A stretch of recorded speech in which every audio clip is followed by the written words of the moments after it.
Le geste normal. Bon, vous m'entendez? Est-ce que, vous m'entendez bien? Très bien, monsieur le député. Très bien. Bah, écoutez, tout d'abord, je vous souhaite une excellente année et meilleurs vœux à vous toutes, à vos proches, toutes et vous tous, pardon, vos proches et bien évidemment tous les membres de votre belle fondation. Et j'espère que ce sera une année peut-être un peu plus calme que celle qui vient, mais qui sera une année aussi pour les questions, bien évidemment, de recherche, de développement international et d'aide au développement de manière générale. Donc, vu que je suis en retard, et c'est de ma faute, mais à culpa, je ne dirais pas que c'est quelque chose qui ne m'arrive jamais. Je vais vite passer aux choses sérieuses. D'abord, vous remercier d'avoir répondu présent à cette invitation pour une audition dans le cadre de la loi de programmation, dans le cadre du projet de loi de programmation relatif au développement solidaire, la lutte contre les inégalités mondiales. Et donc, d'abord vous dire que si ça ne vous dérange pas, enfin non, d'ailleurs, c'est enregistré là, et peut-être à la fin, vous nous direz si ça ne vous dérange pas que ce soit diffusé sur YouTube. Si vous souhaitez que ça reste juste enregistré pour nous, il n'y a aucun souci. Si vous préférez si ça ne vous dérange pas que ce soit diffusé au monde extérieur, bien on le fera avec un plaisir. Donc encore une fois, vous remercier. Bon, vous connaissez le contexte de cette loi. C'était la volonté du président de la République d'abord de réinvestir dans l'aide publique au développement en atteignant la cible de 0,55. C'était aussi la volonté, avec son mode parlementaire, le gouvernement, le ministre des Affaires étrangères, évidemment, de rénover les méthodes dans une relation beaucoup plus partenariale, de prendre en compte beaucoup plus fortement les jeunesses, les diasporas, les acteurs de la recherche tels que vous ou d'autres. Et puis, au fond, c'était de se dire quel est le sens de cette politique, quels doivent être ses objectifs, ses priorités stratégiques, ses priorités thématiques, ses priorités géographiques, comment on passe d'une logique quantitative à une vraie logique qualitative, comment on arrive à trouver de l'impact et avec cet impact, eh bien, comment on arrive aussi à influencer le champ de l'aide au développement international et comment on fait de la France à la fois un moteur, un leader et un acteur qui a de la crédibilité sur la scène internationale et qui répond au seul enjeu qui vaille pour nous et qui est l'objet de cette loi, qui est bien évidemment la réduction de la pauvreté, la lutte contre les inégalités mondiales et la lutte contre les changements climatiques. Donc voilà, je ne vais pas être beaucoup plus long pour l'introduction parce que j'imagine que vous avez lu le texte. Nous, ce qui nous intéresse, c'est à travers votre fenêtre à la FERDI, à la fois vous, monsieur Messiaen, en vos qualités de directeur des relations extérieures et vous, monsieur Bouchitas, responsable du programme aide au développement. Comment vous voyez déjà un peu l'écosystème de l'aide au développement mondial actuellement avec maintenant ce changement à la tête des États-Unis, mais comment vous avez vu un peu ces dernières années? Comment vous voyez le positionnement de la France et puis de manière plus générale, en quoi ce projet de loi va nous servir à atteindre nos objectifs, à être positionné aussi sur l'échelon européen, que bien évidemment je n'oublie pas, et international, et répondre aux défis contemporains. Et donc, si vous voulez rentrer dans le détail des articles, bien évidemment, on est aussi disposé à le faire. Et on vous remercie encore une fois de votre présence et de nous consacrer un peu de votre temps. Merci beaucoup. Merci vivement, monsieur le député. Permettez-moi tout d'abord de vous remercier pour vos bons voeux que nous vous retournons avec Mathieu très chaleureusement, à vous-même et vos collaborateurs.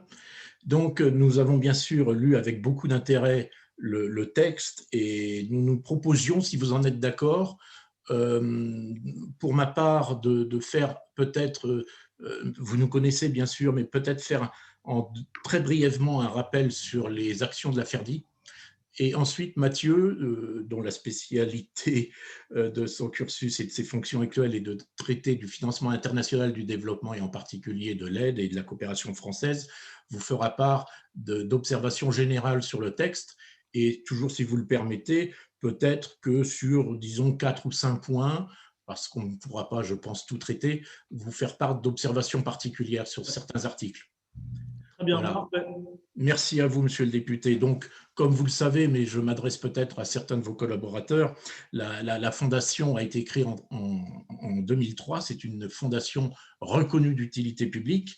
Elle a maintenant presque 20 ans d'existence et on peut le dire très humblement qu'elle fait partie, qu'elle est reconnue parmi les think tanks principaux en France, en Europe et dans le monde de la francophonie sur les questions de développement. Elle a un rôle, disons, passerelle entre la recherche scientifiques sur ces questions et les décisions politiques in fine. Et elle organise toutes ses activités de recherche, d'études et de formation autour d'une dizaine de programmes et de projets qui sont liés justement à ces programmes. L'activité de la FERDI depuis de nombreuses années est structurée par l'IDGM, c'est l'Initiative pour le développement et la gouvernance mondiale, qui est un laboratoire d'excellence qui avait été sélectionnée et qu'elle conduit, la FERDI, qu'elle conduit avec l'IDRI de Paris, que vous connaissez également, dirigé par Sébastien Trière, et le CERDI à Clermont-Ferrand, dirigé par Grégoire Rota-Graziosi.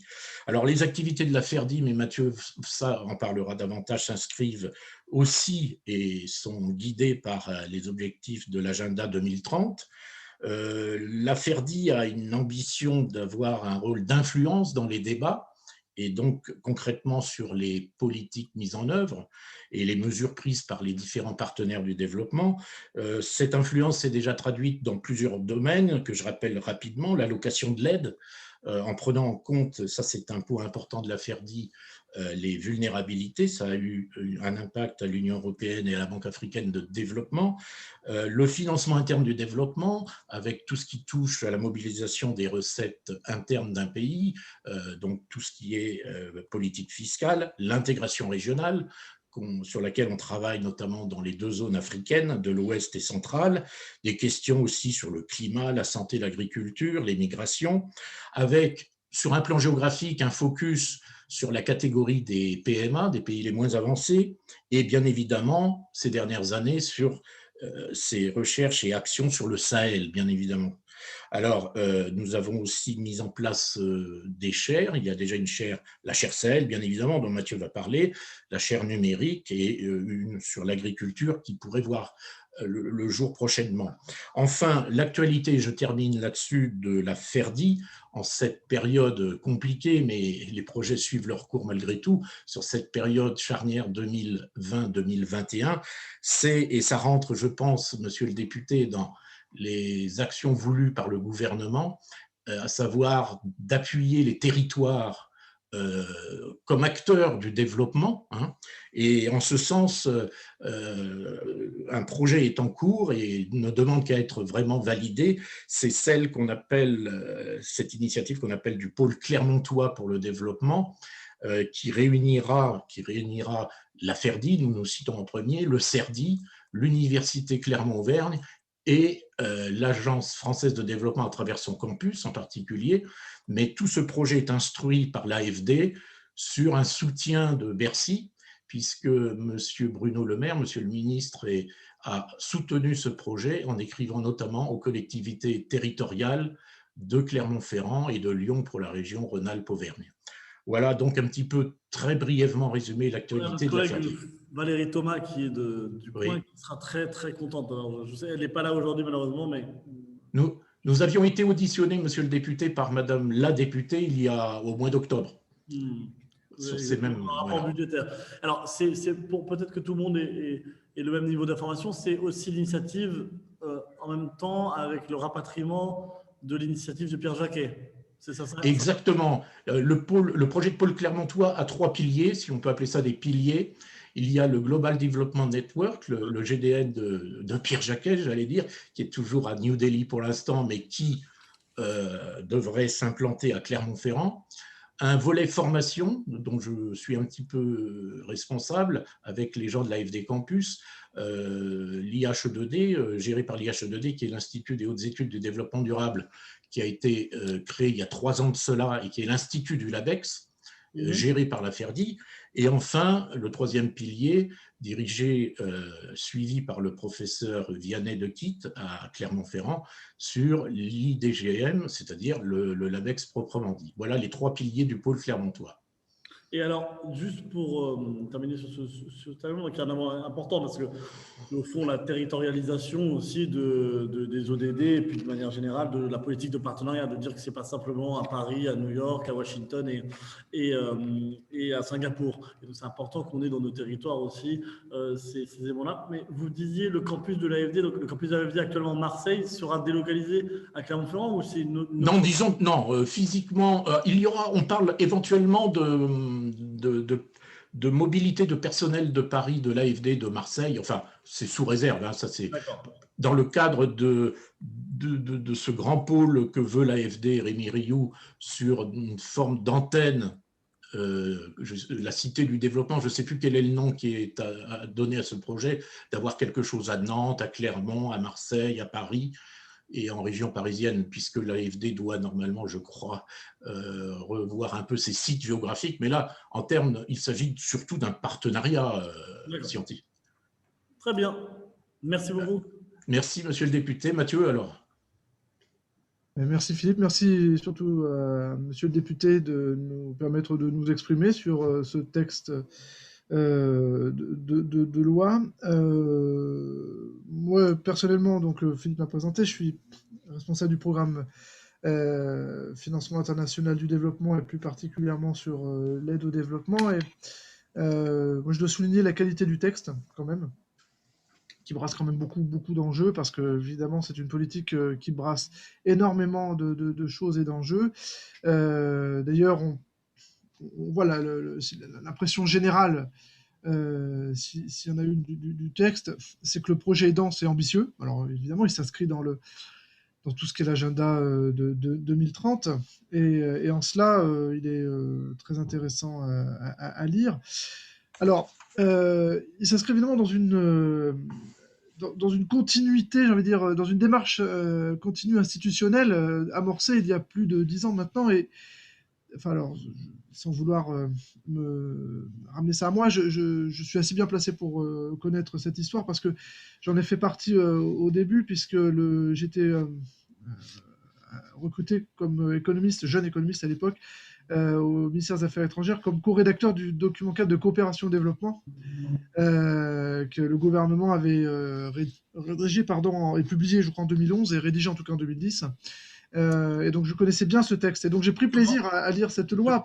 Je connais très bien ce texte, puisqu'il m'avait servi quand j'étais étudiant, jeune comme vous, étudiant. J'étais allé faire un stage à l'AFD et j'avais dû étudier ce document. C'était quand c'était le ministre à l'époque, c'était comment il s'appelait? Alors il y avait, moi je sais c'était en fait à l'époque celui qui pilotait ça à Bercy, c'était Rémi Rioux. Ouais. Évidemment pas à la tête de l'AFD à l'époque. Et c'était Serge Tomasi pour le ministère des Affaires étrangères, qui est maintenant ambassadeur en Finlande.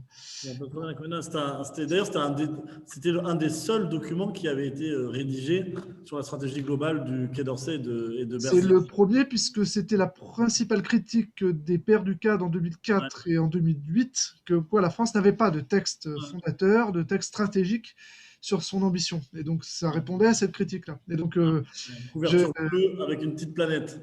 Exactement. Et ce texte avait été le fruit d'une... Enfin, je ne veux pas perdre de temps avec ça, mais simplement, c'est important de placer le texte de loi dont on discute aujourd'hui dans ce contexte historique. Ce texte de 2011 avait été élaboré à la suite de plusieurs conférences de concertation avec la société civile. Et c'était des conversations, je me souviens, houleuses, mais ô combien constructives. Ce n'était pas des constructions de façade où on écoute le ministre 1 heure et quelques intervenants. Non, non. Il y avait des vrais échanges. Alors après, évidemment, les rédacteurs en faisaient ce qu'ils voulaient, mais ça avait été, pour moi en tout cas, extrêmement instructif, et je trouvais extrêmement formateur, et surtout le texte en avait été très, très enrichi. Et donc, à la suite de ça, évidemment, ce texte n'avait aucune valeur législative. C'est un joli texte, très ambitieux, qui ne correspondait pas aux moyens de l'époque, mais qui portait une vision française. Et la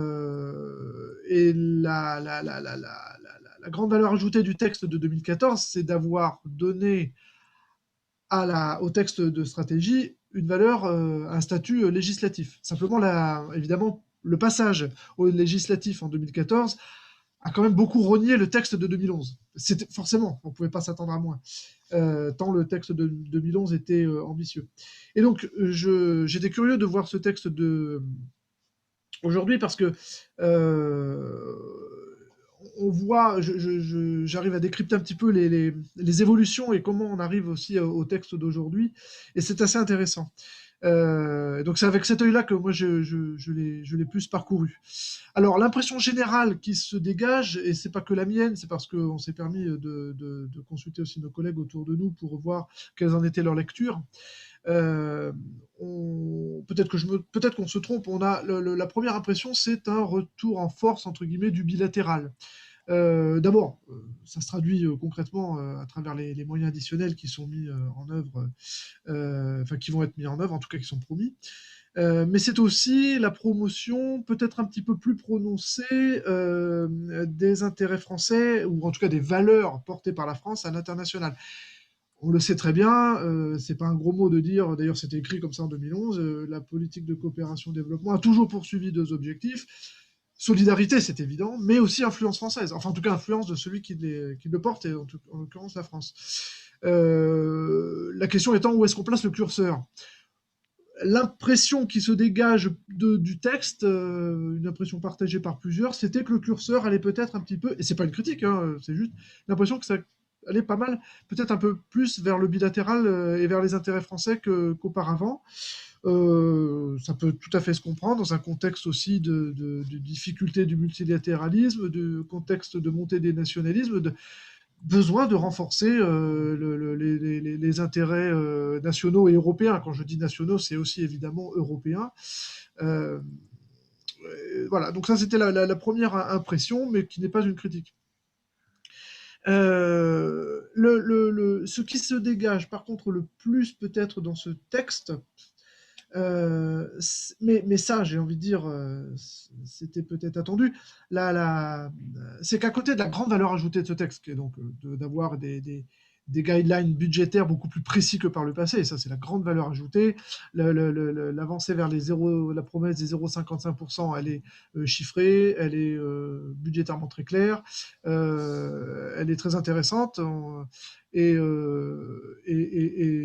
ça, c'est exactement ce qui manquait en 2014. Donc là, pour le coup, il y a une ambition, on va voir, qui reste quand même très très importante. Il y a des moyens à côté qui sont en augmentation, il faut le souligner, même si on peut douter de la cohérence entre les ambitions et les moyens, mais il faut quand même noter que les moyens sont en forte augmentation, et ça, c'était attendu depuis très longtemps.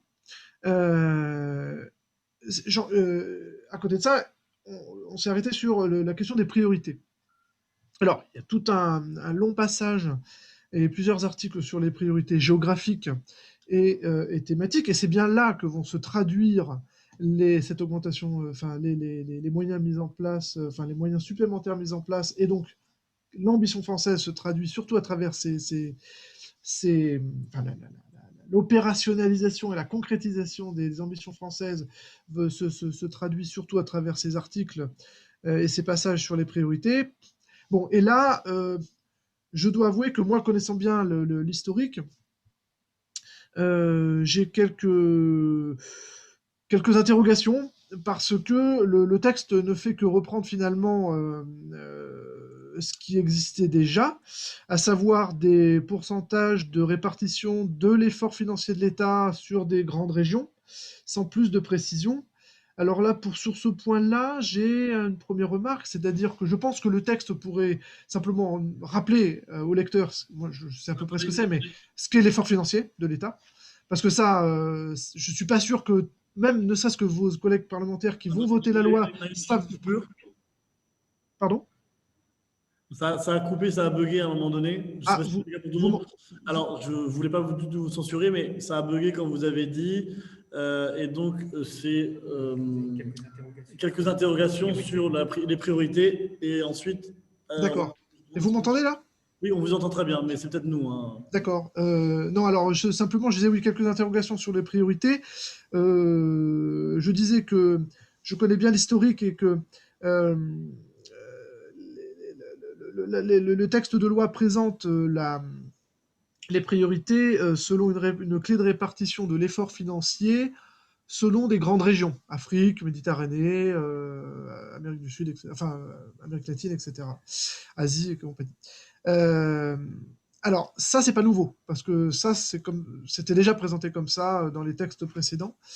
Et même avant d'aborder ce point, je pense que pour le vote de la future loi, il serait peut-être bien que le texte précise, moi je connais à peu près ce que c'est, mais ce qu'est un effort financier, comment est calculé l'effort financier d'État. Ça, c'est à mon avis fondamental si les gens veulent comprendre de quoi on parle. Parce que c'est pas forcément évident. Moi, je sais comment, je connais toute la technicité de la question, et donc euh, après, sur donc les priorités géographiques, euh, le texte prévoit que les trois quarts de l'effort financier de l'État, donc en subvention en prêt, soient octroyés à l'Afrique et à la Méditerranée, et que 85% de celui-ci mis en œuvre via l'AFD soit pour cette même zone.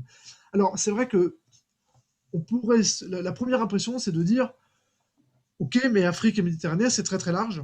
On comprend bien que c'est la priorité française, ça l'a toujours été. La priorité française, elle est même à travers les 19 pays pauvres prioritaires qui, d'une certaine manière, sont les pays avec lesquels la France a le plus de relations historiques. Enfin, en Afrique en tout cas.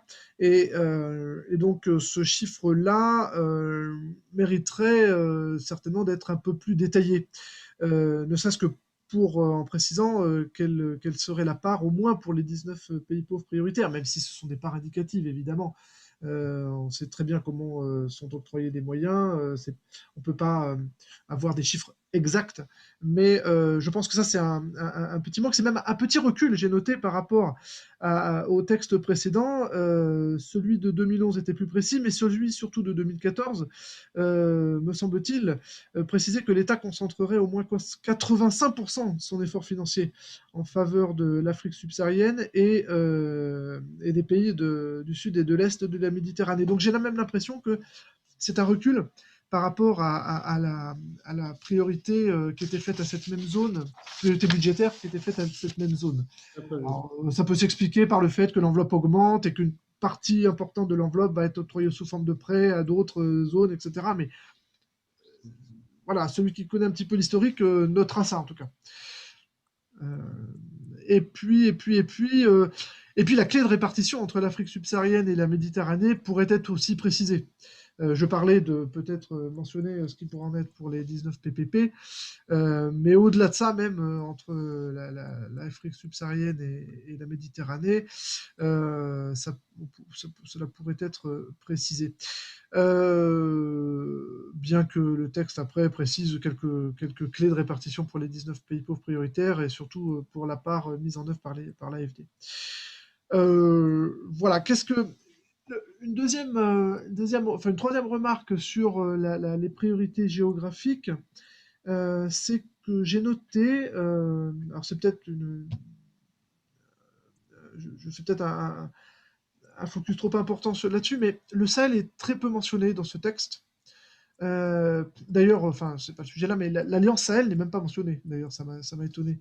Alors que on peut imaginer que ce n'est pas qu'une mode de parler du Sahel et que la politique française va forcément et presque malheureusement, dans les 10 prochaines années, se concentrer, en tout cas être beaucoup préoccupé par ce qui se passe au Sahel.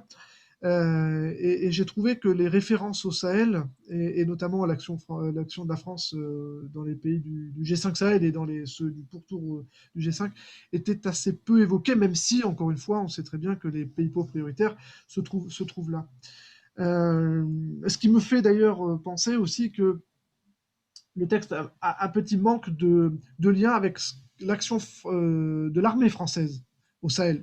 Et d'une façon globale, la cohérence entre la politique de développement de la France et la politique de l'armée française devrait être peut-être un petit peu plus soulignée. En tout cas, les parlementaires, enfin ceux qui lisent le texte, il est quand même destiné aux parlementaires, devraient être un peu plus sensibilisés aux besoins de cohérence entre ces deux politiques, même s'il y a un paragraphe sur la cohérence des politiques.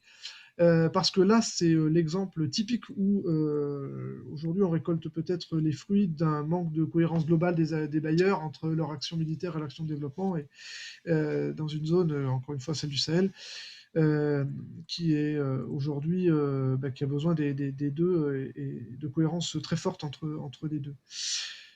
Voilà. Après, on se demandait, mais ça, je ne sais pas si ça peut se faire politiquement, mais alors évidemment, nous, à la Ferdi, notre c'est pas notre dada, mais enfin, c'est quelque chose qui nous occupe pas mal. Ce sont les questions d'allocation de l'aide et les questions les modèles d'allocation. Alors, on sait très bien que c'est plus, ça s'adapte plus aux multilatéraux. Euh, Philippe a rappelé l'action, je sais, enfin, en tout cas, on a une action, on travaille beaucoup sur les modèles d'allocation avec la Commission européenne, avec la Banque africaine, etc., avec d'autres. Mais donc ça concerne un peu moins les bilatéraux, je suis tout à fait d'accord, mais peut-être donner quelques clés de répartition quand même, comment l'aide française concrètement est allouée. Il y a quand même quelques critères. Je crois qu'en 2011, on avait eu ce débat-là, et je crois que dans le texte, ces critères n'apparaissaient pas. Mais en tout cas, il y a des critères qui sont évidents, qui ne sont pas tabous, qui ne sont pas des secrets et qui mériteraient peut-être d'être mentionnés parce que ça éclairerait aussi un petit peu le lecteur et la personne qui va porter une décision sur ce texte et sur les moyens qui seront ensuite octroyés à cette politique, de expliquer comment ces moyens sont dépensés. Donc les critères d'allocation, ça n'a rien d'extraordinaire, hein, mais la France en a forcément, même s'ils ils ne sont pas explicites comme ils le sont pour un multilatéral qui a un modèle en général très clair, mais par nécessité. Ensuite, je passe aux priorités thématiques. Et là, on a bon, mais je m'y attendais un petit peu parce que c'est un petit peu toujours le cas, mais on peut être amusé parce que il y a beaucoup de priorités thématiques. Et ça, honnêtement, vous couperez. Enfin, en tout cas, c'est pas vous parce que c'est une proposition, c'est un projet de loi, donc ça vient du gouvernement, mais le gouvernement ne pourra pas éviter la critique. Parce que si on regarde tous les ODD qui sont prioritaires et qui sont étiquetés comme prioritaires, sur les 17, il y en a 15. Donc à partir de là, alors je crois que vous avez 6 priorités sectorielles et 4 priorités transversales. Et puis après, vous avez un tableau qui résume, enfin, qui synthétise une grille de suivi de la politique de, en question et qui résume un peu les priorités. Et en fait, on s'en rend compte, voilà, sur les 17 ODD, vous avez 15 qui apparaissent, qui sont étiquetés comme prioritaires. Donc évidemment, ils ne sont plus prioritaires à ce stade-là, à ce niveau de représentativité-là, ils sont plus prioritaires. Et on se demande même pourquoi les ODD 9 et 11, du coup, ne sont pas prioritaires, parce que si tout est prioritaire, bah, plus rien n'est prioritaire, et à ce moment-là, il y en a deux pauvres qui sont sur le côté, qui sont l'ODD 9, alors honnêtement, je ne les connais pas par cœur, mais c'est industrie, innovation et infrastructure, je vais aller voir, et puis le ODD 11, ce sont les villes. Bon, on se demande pourquoi eux, ils sont mis de côté. D'ailleurs, c'est d'autant plus étonnant quand on entend l'AFD qui a quand même une forte activité auprès des villes, qui est quand même une des rares institutions de développement à faire des prêts, qui peut faire des prêts non souverains à des collectivités territoriales. Il y a tout un discours de la France aussi sur l'aide, les modalités de l'aide aux collectivités territoriales et aux communautés urbaines. Alors, bon, voilà, bon, c'était une critique, c'est un grand mot, mais enfin, en tout cas, oui, une interrogation sur ce texte quant aux priorités, et notamment géographiques, mais aussi thématiques. Beaucoup partagent ce point de vue que Oui. le CPG, il y a beaucoup de priorités. Voilà, et je pense qu'on peut hiérarchiser quand même un peu les priorités sans forcément être politiquement incorrect. Voilà. Mais après, je comprends bien qu'un texte doit répondre à beaucoup de sollicitations et puis beaucoup d'attentes diverses et variées, mais, mais voilà. Ça, c'est l'impression un peu. Ça, c'est un peu les impressions générales et globales. Je redonne la parole à Philippe, parce que nous avions aussi, si vous nous permettez, monsieur le député, quelques observations un petit peu plus particulières, et Philippe en a vu une en particulier. Merci beaucoup. Je vous en prie. Oui, monsieur le député, vous acceptez peut-être d'entendre 2-3 points précis ou Bien sûr, vous souhaitiez… Oui. Alors, donc merci. Donc pour ma part, je voulais juste, enfin c'est une observation, hein, c'est pas une critique, à propos de l'enseignement supérieur et de la recherche et de la coopération au Sud. Pour rappel, c'est les articles 78 à 80 du CPG. Et juste deux petites observations. À côté des institutions de référence que sont le CNRS, l'IRD, on évoque un peu moins ou pas trop les universités et les grandes écoles, tout comme nos amis de l'INRA ne sont pas cités, je crois. Voire, mais là, je fais de l'autopromotion, la FERDI qui pourrait être sur ses actions de gouvernance, notamment avec le MAE à Paris, dans le financement des cadres du programme GPE et des actions de formation pour la bonne gouvernance dans les États. Voilà, ça c'était du côté des institutions. Et sinon, dernière observation, ça concerne la dernière phrase de l'article 80, qui, de mémoire, enfin, c'est pas de mémoire puisque je l'ai sous les yeux, la France appuie aussi les initiatives d'implantation d'établissements d'enseignement supérieur français à l'étranger, notamment en Afrique. Alors, évidemment, on comprend fort bien, mais doit-on comprendre qu'il s'agit aussi sous forme de partenariat, de co-construction de formation, de co-diplomation entre la France et ses partenaires, puisque, pour parler d'actualité, nous travaillons actuellement la FERDI avec l'AFD, l'AFD Campus, sur la mise en place, le développement de formation au Sud, et cela sera développé davantage avec la mise en place du pôle clermontois. Voilà pour l'enseignement supérieur et la recherche, monsieur le député. Et puis oui, de façon plus simple, j'avais aussi noté dans l'article 10 qui est dédié à l'attractivité de la France, dans l'accueil des institutions internationales, des organisations internationales. Là, on a vu que ça répondait à notre actualité, pour parler de nous une nouvelle fois, du GDN à Clermont-Ferrand. Voilà, merci. Tout à fait.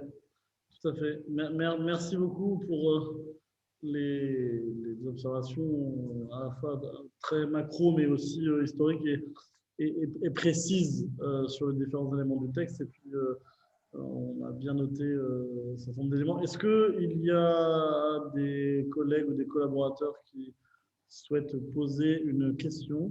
Si c'est maintenant, si c'est le cas, vous pouvez parler maintenant, ou comme dirait l'autre, vous à jamais. Non, pas pour ça. Moi, j'en avais une. Donc, vous travaillez dans le cadre, enfin, avec IDGM notamment, et avec c'est plus qu'un label et tout, et avec ce que vous allez essayer de faire dans le pôle clermontois, c'est quels sont pour vous, au fond, et d'ailleurs, ça répond à la question aussi, enfin, en tout cas, ça touche la question des priorités. En gros, ma question, c'est ce que vous voyez, vous, après, qu'est-ce qu'il y a après les ODD, selon vous, pour être. Parce que les ODD, c'est au fond des objectifs gigantesques, énormes, qui recouvrent tout pour ne fâcher personne. Comme ça, tout le monde y trouve à boire et à manger, ce qui est bien, parce que ça permet de donner des indicateurs. Mais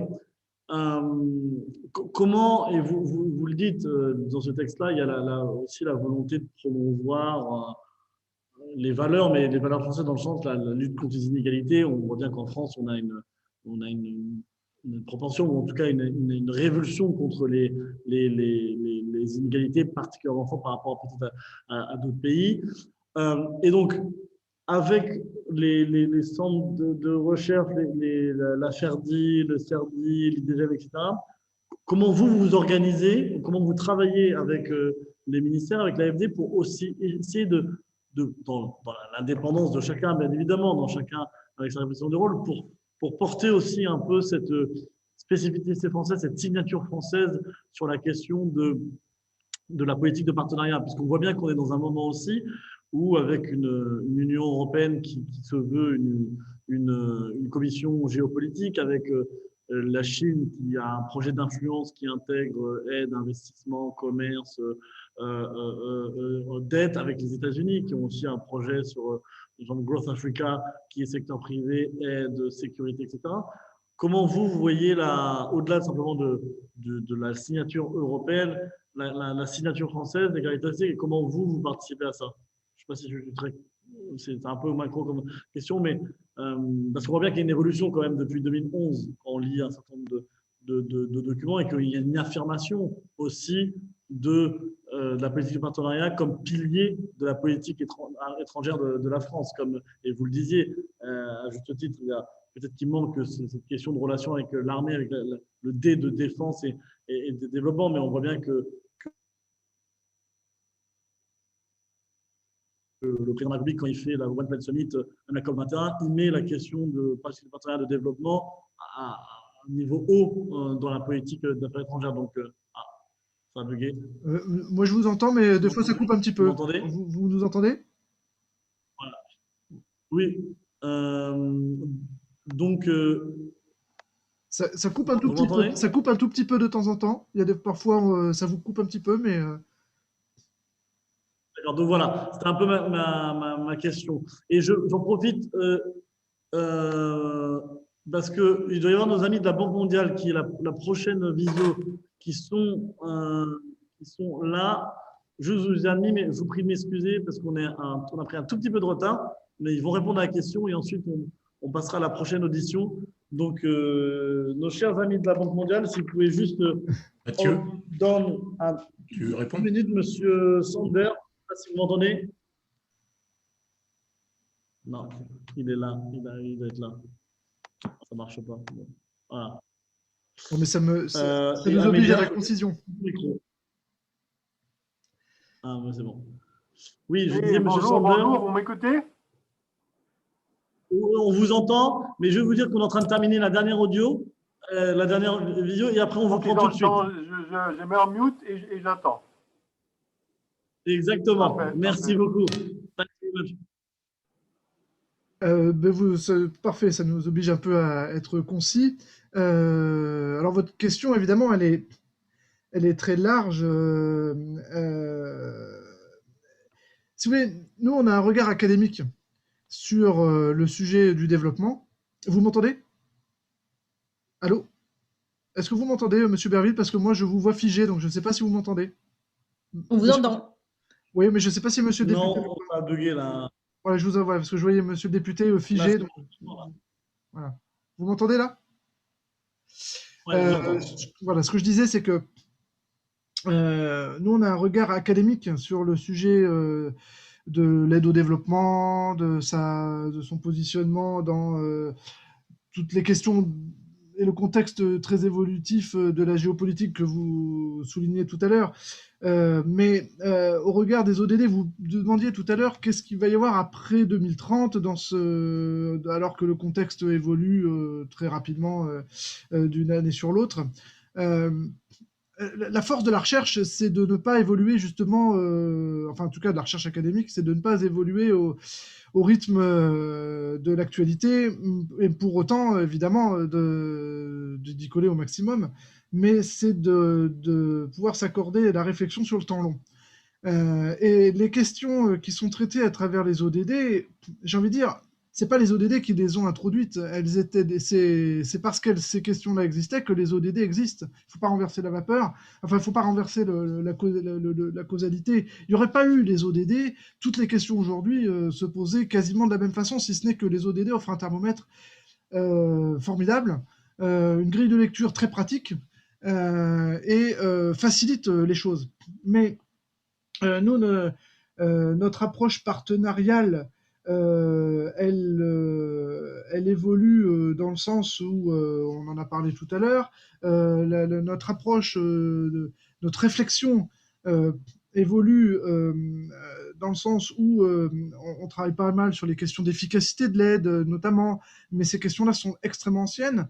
Elles sont renouvelées au regard, comme vous l'avez dit, de l'évolution des contextes qui sont ce qu'ils sont aujourd'hui, et on ne sait pas exactement ce qu'ils seront dans une dizaine d'années, mais ce sont toujours les mêmes questions qui se posent avec à la fois des nouveaux outils, des nouveaux regards, mais des nouveaux contextes et des nouvelles contraintes. D'ailleurs, je souligne d'ailleurs que nous avions, je crois, prévu, enfin, vous aviez avec Sébastien Treyer de l'IDRI et nous-mêmes prévu une série de séminaires. Nous avons bien ça en tête, hein, sur ces sujets-là, justement, pour exactement discuter de la question que vous venez de soulever, justement. Et je crois que nous, si vous voulez une réponse très rapide, parce que vous avez votre audition suivante avec nos amis de la Banque mondiale, nous, c'est un renouvellement.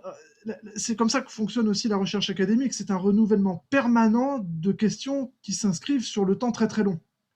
Et donc, vous dire comment on voit l'après-ODD, mais j'ai envie de vous dire, on le voit, on n'est pas des prédicateurs, hein, mais on le voit dans une démarche de temps long et où les questions que l'on traite aujourd'hui seront probablement encore à traiter dans 10 ans, mais avec évidemment tous les changements qu'il aura fallu apporter à nos réflexions compte tenu des modifications, des changements d'approche, enfin des changements de contexte, etc. etc. Et c'est justement fort de 40 ans de réflexion académique sur certains sujets que l'on arrive parfois à se faire des convictions, mais la recherche, la recherche n'a jamais de certitude. Elle peut avoir des convictions parfois parce qu'il y a de solides bases académiques. Et sur le thème de l'efficacité de l'aide, puisque c'est celui dont on parlait tout de suite, on commence à en avoir. Mais il y a quand même beaucoup de débats, etc. Et donc nous, c'est dans le débat académique qu'on se projette, mais pas dans la prédication de ce qui peut ou va se passer. Par contre, ce que je puis vous dire, c'est que le sujet majeur, et là, la technique permet de grandement avancer, et ça, nous, on a un regard et une activité de plus en plus forte là-dessus, c'est sur la mesure d'impact. Voilà. S'il faut vraiment se projeter pour nous, pour notre activité dans l'avenir, c'est ça. Et ça colle particulièrement aux ODD, parce que c'est bien beau d'avoir un thermomètre, mais si on ne mesure pas ce qu'il est advenu des choses que l'on souhaitait obtenir, voilà. Et donc, s'il y a bien quelque chose sur lequel on peut se projeter, et nous, en tout cas, on est les deux pieds dedans, c'est sur la mesure d'impact. Et là, pour le coup, il y a une évolution technique très forte qui offre beaucoup d'opportunités, mais ça, on pourra en parler si ce projet de séminaire sur l'efficacité et l'impact est forcément lié à ça, se concrétise avec vous. On sera ravis de discuter de tout ça. Très bien. Merci beaucoup. En tout cas, Monsieur Bouchissas et Monsieur Messiaen, merci. Merci. Et puis, il ne faut pas hésiter à de toute façon, se tenir en compte, notamment dans les séminaires qu'on avait prévus en effet avec l'IDRI. Enfin, on peut reporter là pour multiples raisons, justement, mais pour une bonne raison, puisqu'il y a la loi. Et puis, dites-nous si ça, de votre côté, ça ne vous dérange pas que ce soit diffusé sur YouTube, cette session. Très intéressant. Personnellement, pas du tout, mais j'espère qu'il n'y a pas d'indiscrétion sur le déploiement de l'AFD que j'ai pu exprimer. Non, parce que tout ce que vous dites sur les différents campus et la volonté d'ailleurs, mais qui était une volonté gouvernementale d'ailleurs, d'abord de territorialiser, de mettre des personnes qui sont en dehors de Paris, ce qu'on fait aussi dans d'autres départements de l'État, dans d'autres secteurs. Donc, il n'y a aucun sujet, mais je trouve que c'est très intéressant d'avoir votre regard de chercheurs et d'académiques dans un contexte où parfois de perte de sens. Et au fond, et vous l'avez raison de le dire dans la priorisation, c'est de dire quel est le sens de cette politique-là, à quoi elle doit répondre, quels sont les enjeux, comment on le mesure, et en fonction de comment on arrive aussi à répondre aux enjeux de nos citoyens dans une mondialisation qui est, pour en tout cas les Occidentaux, les Européens, pour les Français, est perçue quand même comme quelque chose de plus en plus, ou en tout cas assez menaçant. Et donc l'aide a toute sa part aussi dans cette politique d'affaires, dans cette question de politique d'affaires étrangères. Donc merci encore. Merci, monsieur le député. À très bientôt, et n'hésitez pas, si vous avez des choses à nous envoyer, à nous les faire parvenir, on les transmettra à nos collègues. Merci beaucoup, monsieur le député. Merci à vous. Merci beaucoup. Merci. Alors, on va, si vous pouvez juste déconnecter, voilà, etc. Alors, monsieur Sanders reste avec nous. On enlève juste l'enregistrement là. et